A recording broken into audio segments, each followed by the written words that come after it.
దీన్ని మీరు తినండి అని చెప్పారు.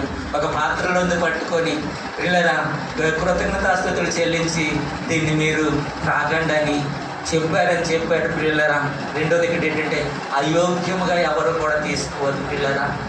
ఈనాడు అనేక మంది శాపగ్రస్తులుగా ఉండడానికి కారణం ఏంటంటే లోకంలో అన్ని వ్యసనాలకు అలవాటు అయిపోయి ప్రభురాత్రి బల్లకు మనకు వస్తే పిల్లరా, ప్రభురాత్రి బల్ల యోగ్యమైనది.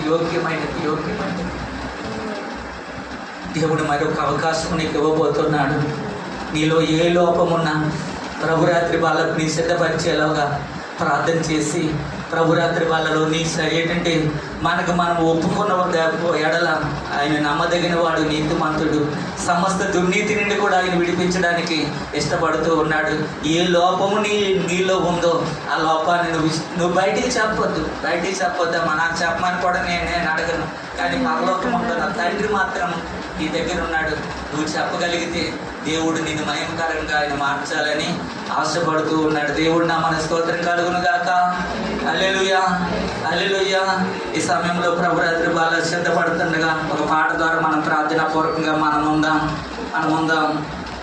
యేసు రక్తము రక్తము రక్తము, యేసు రక్తము రక్తము రక్తము, అమూల్యమైన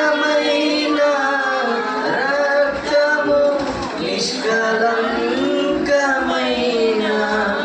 రక్తము, అమూల్యమైన